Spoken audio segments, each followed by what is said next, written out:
Class 6 ৰ ভগ্নাংশ লেসনটোৰ অনুশীলনীৰ 4 number কোৱেশ্চনটো আমাক কি কৈছে 1 লিটাৰ গাখীৰৰ পৰা নৱমলিকাক 5 ভাগৰ 1 অংশ আৰু মধুমালতীক 9 ভাগৰ 2 অংশৰ গাখীৰ মাকে খাবলৈ দিলে দুয়ো মিলি মুঠতে 1 লিটাৰ গাখীৰৰ কিমান অংশ গাখীৰ খালে আহাচোন আমি সমাধান কৰো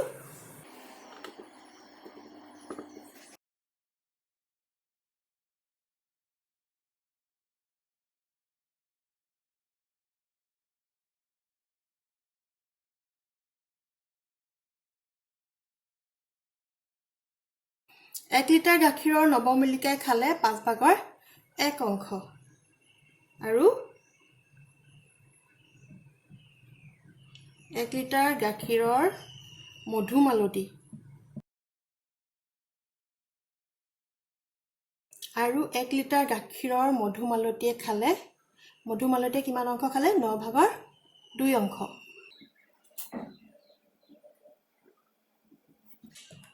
এটাকে দুয়ো মিলি কিমান খালে দুয়ো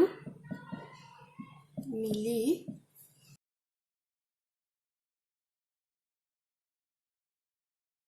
আমি কি কৰিব লাগিব ইয়াৰ কাৰণে দুয়ো মিলি মুঠ গাখীৰ খালে দুইজনে কিমান অংশ খালে মুঠতে কিমান অংশ খালে তাৰ কাৰণে আমি কি কৰিব লাগিব এই দুটা অংশ আমি যোগ কৰিব লাগিব আচুন যোগ কৰো 5 ভাগৰ 1 যোগ 9 ভাগৰ 2 এই দুটা যোগ কৰিলে আমি কি পাম তোমালোকৰ মনত আছে এই দুটা সদৃশ ভগ্নাংশ নহয় হয় নহয় ইহতৰ হৰ দুটা একে একে নহয় এতিয়া আমি প্ৰথমতে কি কৰিব লাগিব সদৃশ কৰি ল'ব লাগিব সদৃশ কৰিবলৈ আমি কি কৰিব লাগিব এই হৰ দুটা একে একে কৰি ল'ব লাগিব আহাচোন 5ক 9 কৰি দিও 9ক 5 কৰি দিও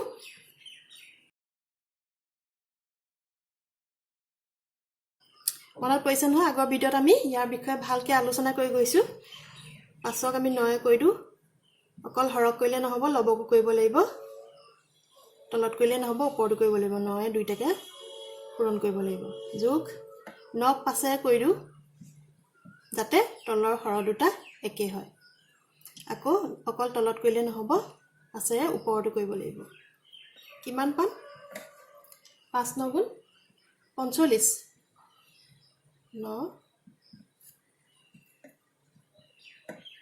5 2 গুণ 10 এতিয়া আমাৰ তলৰ দুইটা একে একে হ'ল মানে সদৃশ ভগ্নাংশ হ'ল এতিয়া আমি যোগ কৰাত আমাৰ দিগদাৰ নাই যেতিয়ালৈকে হৰ দুটা একে নহয় আমি যোগ কৰিবলৈ নোৱাৰো হয় নে মনত পৰিলে এতিয়া 45 টো তলত 45 লৈ লোৱা ওপৰত কি হ'ব 9 প্লাস 10 কিমান পাম 45/19 এটো হ'ল তোমালোকৰ আনসাৰ 5 নম্বৰ কোৱেশ্চনটো আমাক কি কৈছে এটা বালতিত থকা পানীৰ 15 ভাগৰ 7 অংশ পানী খৰচ কৰাৰ পিছত বালতিটোত কিমান পানী অৱশিষ্ট থাকিল আহাচোন আমি সমাধান কৰো ইয়াত পানী কিমান আছিল এটো কোৱা নাই হয় নহয় আমি ধৰি লওঁ ধৰা হ'ল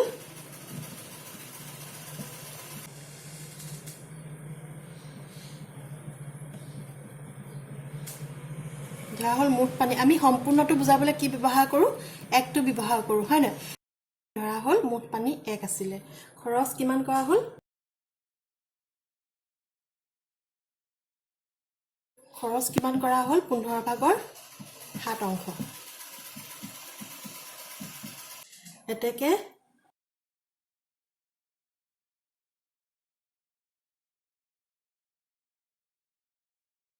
এতেকে অৱশিষ্ট পানী থাকিল 1ৰ পৰা 15 ভাগৰ 7ক বিউটি দিয়া এটো আমি কেনেকৈ কৰো 1ৰ তলত একো নাই মানে কি আছে 1ত একো নাই মানে আমি কি বুলি ধৰো 1/1 বুলি ধৰিব পাৰো মানে 1ৰ তলত এটা আছে বুলি ধৰিব পাৰো তলৰটো 15 কৰি লোৱা এতিয়া 1ৰ তলত আমি 15 পূৰণ কৰিব লাগিব যাতে তলৰটো 15 হয় ওপৰৰ তলে 15 পূৰণ কৰি দিয়া কিমান হ'ব 15/15 minus 15/7 এতিয়া আমি কি কৰিম তলৰ দুইটা একে একে হ'ল হয় না সদৃশ ভগ্নাংশ হ'ল গতিকে আমাৰ যোগ বিয়োগ কৰাত দিগদাৰ নাই তলত 15 আনি ললো ওপৰত কি হ'ল ওপৰত আছে 15 বিয়োগ ওপৰৰ এইটো হাতটো বিক কৰি দিয়ে 15 পৰা হাত গ'লে কিমান থাকিব 8 এতেকে বাল্টিকটোত 15 ভাগৰ 8 অংশ পানী অৱশিষ্ট থাকিলে এইটো হ'ল তোমালোকৰ আনসাৰ 6 নম্বৰ কোৱেশ্চনটো কি কৈছে কিতাপত থকা পদ্য এটা পঢ়োতে ৰীতাক 3 সমষ্টি 5 ভাগৰ 4 মিনিট সময় আৰু মালাক 4 ভাগৰ 17 মিনিট সময় লাগে পদ্যটো পঢ়োতে কাক বেছি সময় লাগে আৰু কিমান বেছি সময় লাগে আহাচোন আমি সমাধান কৰো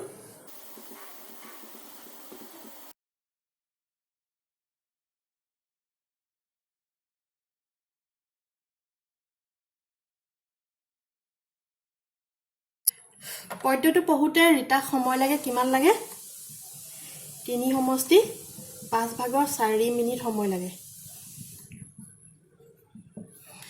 এটো মিশ্ৰ ভগ্নাংশত আছে আমি প্ৰথমতে অপকৃতলৈ নি লওঁ মিশ্ৰ পা অপকৃতলৈ নিয়াটো পদত আছে তলৰ যিটো থাকে হৰটো হৰকৈ পাতিবা এতিয়া কি কৰিবা এই দুটা পূৰণ কৰিব লাগিব হয় না 3 5 গুণ 15 15 যোগ 4 ওপৰত থকাটো যোগ কৰি দিব লাগিব ইকুৱেল টু কিমান হ'ব 5 ভাগৰ 19 মিনিট সময় ৰীতাক লাগে পদ্যটো পঢ়োতে মালাক কিমান সময় লাগে মালাক সময় লাগে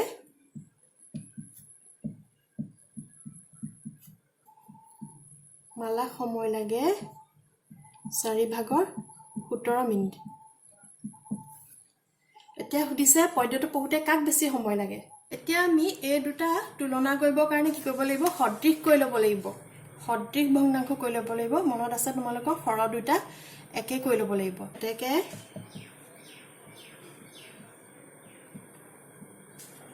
ইয়াত 4 ইয়াত 5 আছে হয় না 5 ৰ লগত 4 পূৰণ কৰি দিও অকল হৰটো কৰিলে নহব লবটোকো কৰিব লাগিব কিমান পাম আমি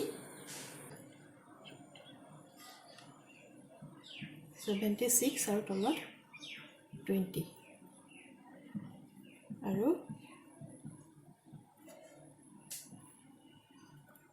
4 ভাগৰ 17 তলৰটো সদৃশ ভগ্নাংশ কৰিবলৈ 20 কৰিবলৈ আমি কি কৰিব লাগিব 5 পূৰণ কৰিব লাগিব ইয়াটো লবকো 5 কৰিব লাগিব তলে ওপৰে দুইটা একেটা সংখ্যায় পূৰণ কৰিব লাগিব তলত 20 হ'ল 5 17 কিমান 85 এতিয়া আমি তুলনা কৰিবলৈ সদৃশ ভগ্নাংশ পালো কোনটো ভগ্নাংশ ডাঙৰ হয় যাৰ লবটো ডাঙৰ 76 তকে 85 টো ডাঙৰ হয় নে এতেকে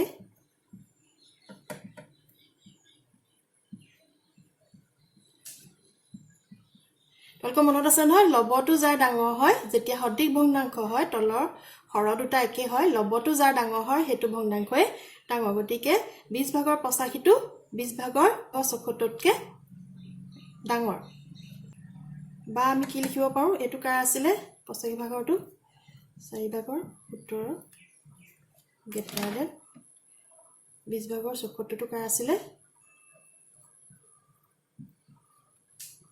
অৰ্থাৎ মালাক বেছি সময় লাগে অৰ্থাৎ মালাক পদ্যটো পঢ়োতে বেছি সময় লাগে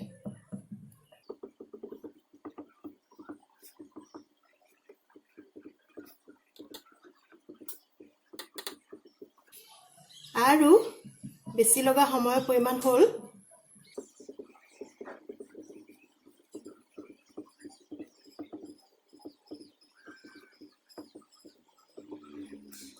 আমি কি কৰিব লাগিব কিমান সময় বেছি লাগে তো কাৰণে কি কৰিব লাগিব মালাক যিমান সময় পঢ়িবলৈ লাগে তাৰ পৰা ৰীতাক যিমান সময় লাগে হেতু বিয়োগ দিব লাগিব হয় না 20 ভাগৰ 85 পৰা 20 ভাগৰ 74 বিয়োগ দিব লাগিব তেতিয়াহে আমি গম পাম কিমান সময় বেছি লাগে দুইটা সদৃশ গতিকে তলত 20 পাতি দিয়া ওপৰত কি হ'ব 85 বিয়োগ 74 85 পৰা 74 গলে আমি কিমান পাম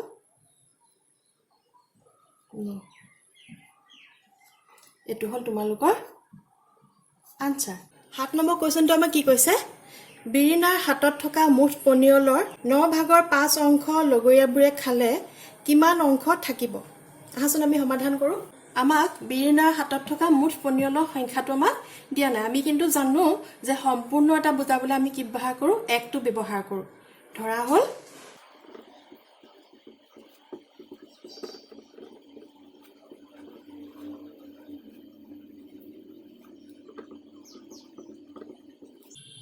হ'ল বিৰিণাৰ হাতত থকা পনিয়লৰ পৰিমাণ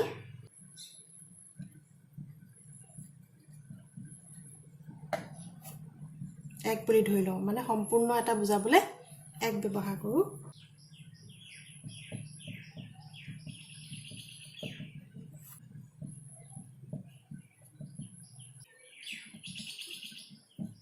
লগৰীয়াবোৰে খালে 9/5 অংশ। এটাকে বাকী থকা অংশ হ'ব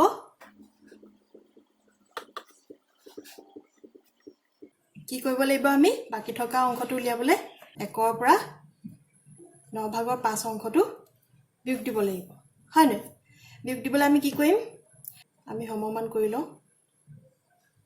দুইটাকে 9এ পূৰণ কৰি দিওঁ,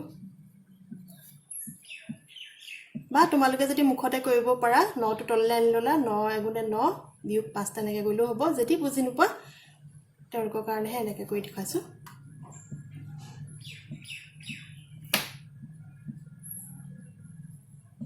একটো কেলে হ'ল গম পালা নহয়? আমি 9ক 9এ হৰণ কৰিলে 1 পাম, হয় নহয়? সম্পূৰ্ণটো বুজাবলৈ আমি 1 ব্যৱহাৰ কৰোঁ।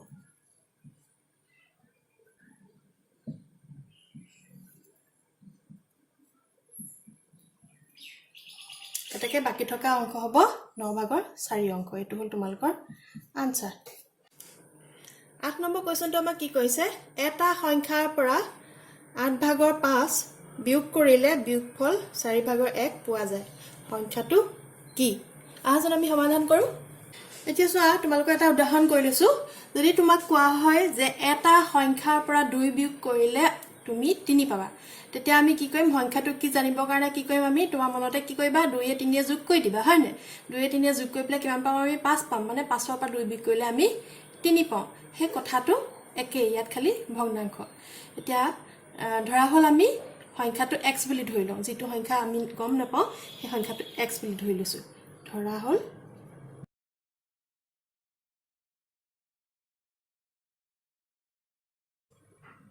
এটাকে xৰ পৰা 8/5 বিয়োগ কৰিলে আমি কি পাম, বিয়োগফলটো 4/1 পাম। x বিয়োগ 8/5 ইকুৱেল টু কিমান পাম, 4/1 পাম। ইয়াৰ পৰা xৰ মানটো উলিয়াই দিওঁ, একেই হয় নাই? অৰ্থাৎ এতিয়া যে উদাহৰণটো কৈছিলোঁ, 5ৰ পৰা 2 বিয়োগ কৰিলে 3 পায়। 2এ 3এ যোগ কৰি দিব লাগে, ইয়াতো একেই, এইটো গৈ পেলাই ইয়াত যোগ কৰি দিম। এতিয়া তাকে x ইকুৱেল টু কিমান হ'ব, এইটো ইফালে নি পেলাই যোগ কৰি দিম।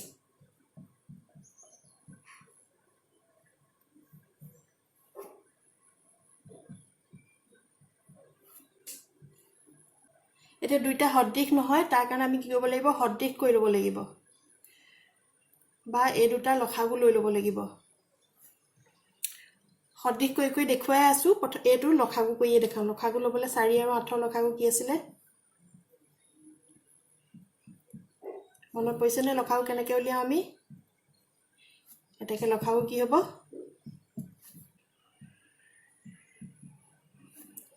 এই গোটেইকেইটা পূৰণ কৰি দিব লাগিব। 2 পূৰণ 2 পূৰণ 2 পূৰণ 1 ইকুৱেলটো কিমান পাম, 2 2 4 4 2 8 8 পালোঁ। লসাগুটো ইয়াত পাতি দিলোঁ 8। এতিয়া 4ৰে 8ক কেইগুণ যাব, 2 যাব, হয় নহয়? 2এ 1ক পূৰণ কৰি দিয়া, 1 × 2। 4ৰে 8ক কৰিলোঁ 2 হ'ল, 2টো এই ওপৰৰ লগৰটোৰ লগত পূৰণ কৰি দিব লাগিব। 8এ 8ক কৰিলে একেই হ'ব, 1এ 5ক পূৰণ কৰিলে 5 হ'ব। মনত পৰিছে নহয়? লসাগু উলিয়াই, তোমালোকে ডাঙৰ হ'লে লসাগু উলিয়াই কৰিব লাগিব। কিমান হ'ব,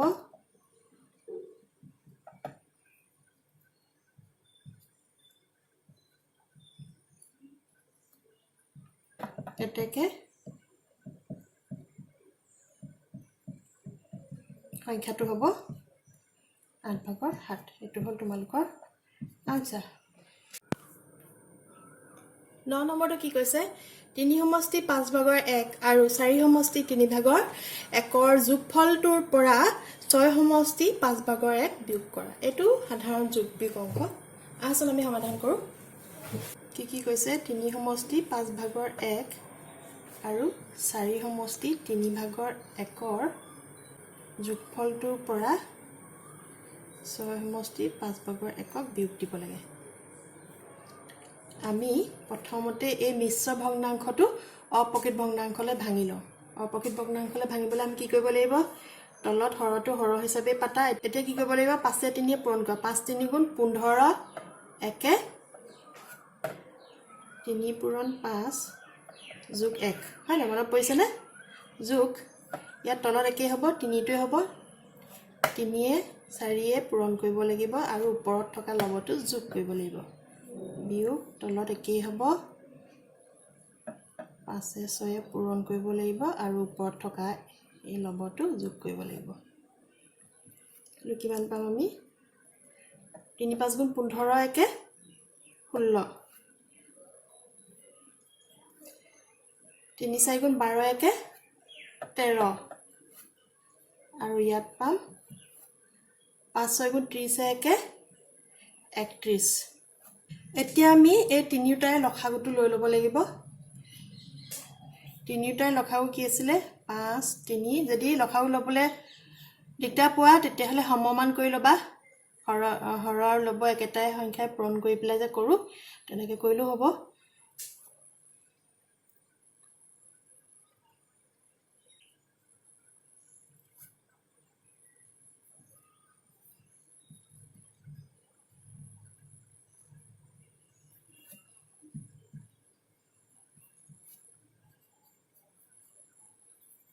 লসাগু আমি কিমান পালোঁ? 3 5 গুণ 15।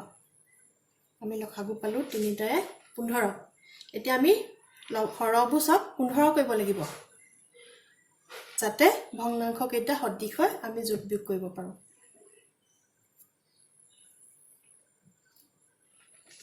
15টো তলত পাতি দিওঁ। 5 15 খন কৰিলে কেইগুণ যাব? 3 গুণ যাব হয় নাই? এতিয়া 16 লগত 3টো পূৰণ কৰি দিয়া। 3 লগত কি পূৰণ কৰিলে 15 পাম আমি? 5 পূৰণ কৰিলে 15 পাম। 13 লগত 5টো পূৰণ কৰি দিয়া আৰু 5ৰ লগত 3 পূৰণ কৰিলে 31ৰ লগত 3টো পূৰণ কৰি দিয়া।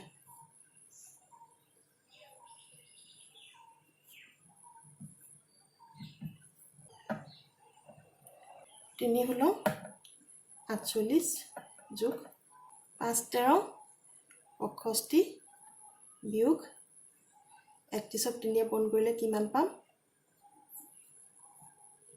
93। 48 আৰু 65 এই দুটাক যোগ কৰিলে আমি পাম 113 মাইনাছ 93।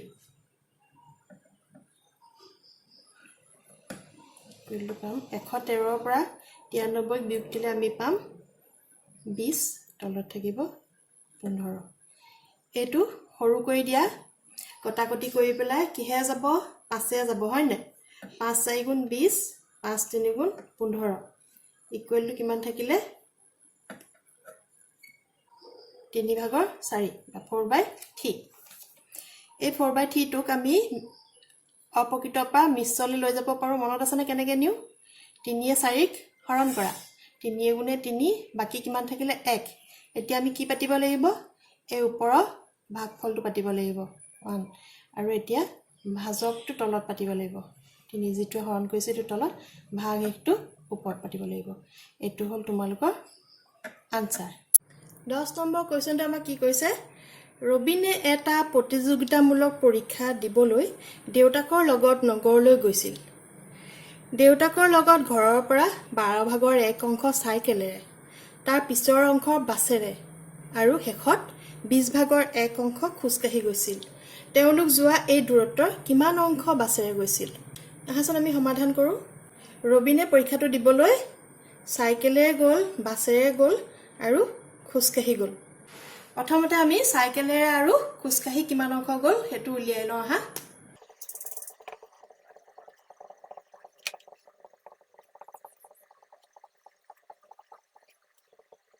ৰবিনে চাইকেলেৰে যোৱা পৰিমাণ 12 ভাগৰ 1 অংশ।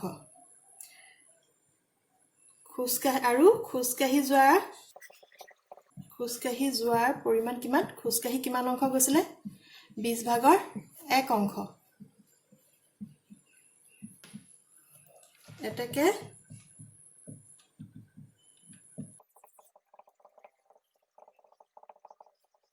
এটাকে চাইকেল আৰু খোজকাঢ়ি গৈছিল। আমি কি কৰিব লাগিব? এই দুটা যোগ দিব লাগিব, হয় নাই? যোগ কৰিব লাগিব। এই দুটা যোগ কৰিব লাগিব। এতিয়া আমি 12 আৰু 20ৰ লসাগু উলিয়াই লওঁ।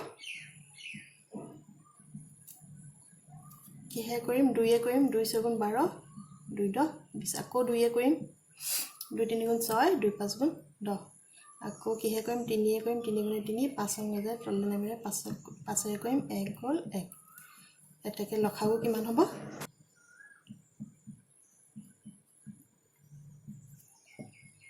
2 পূৰণ 2 পূৰণ 3 পূৰণ 5 পূৰণ 1 পূৰণ 1 ইকুৱেল টু কিমান হ'ব? 2 × 2 = 4, 4 × 3 = 12, 5 × 12 = 60। 12 আৰু 20ৰ লসাগু কিমান পালোঁ? 60 পালোঁ। তলত আমি 60 কৰি লওঁ। এতিয়া 12ৰ লগত কি পূৰণ কৰিলে 60 পাম? আমি 5 পূৰণ কৰিলে 60 পাম, হয় নাই? এতিয়া 1ৰ লগত 5টো পূৰণ কৰি দিলে কিমান পাম? এই ওপৰৰ 1টোৰ লগত 5টো পূৰণ কৰিলে 5 পাম। যোগ 20ৰ লগত কি পূৰণ কৰিলে 60 পাম? 3 পূৰণ কৰিলে 60 পাম, হয় নাই? 3টো এতিয়া কি কৰিম? আমি এই ওপৰৰ 1ৰ লগত 3টো পূৰণ কৰিলে 3 পাম। ইকুৱেল টু কিমান হ'ব? 5 × 3 = 8, তলত থাকিলে 60। এতিয়া লঘিষ্ঠৰ ৰূপলৈ লৈ যোৱা দুইটাকে তলে হৰ আৰু লব, দুইটাকে তলে ওপৰে একেটা সংখ্যাই কিহে হ'ব? প্ৰথমতে আমি 2 কৰি লওঁ। 2 × 4 = 8, 2 × 30 = 60। এতিয়া আকৌ 2 কৰি লওঁ। 2 × 2 = 4, 2 × 15 = 30। এতিয়া এই দুটা একেটা সংখ্যাই হৰণ নাযায়, হয় নহয়? বাকী কিমান থাকিলে আমাৰ? 15 ভাগৰ 2। তাৰমানে ৰবিনে চাইকেল আৰু খোজকাঢ়ি কিমান অংশ গ'ল? 15 ভাগৰ 2 অংশ গ'ল।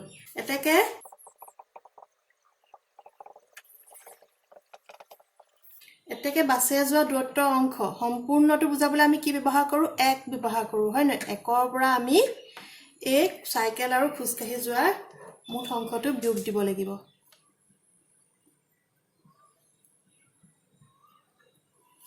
সম্পূৰ্ণ বুজাবলৈ আমি 1 ব্যৱহাৰ কৰোঁ।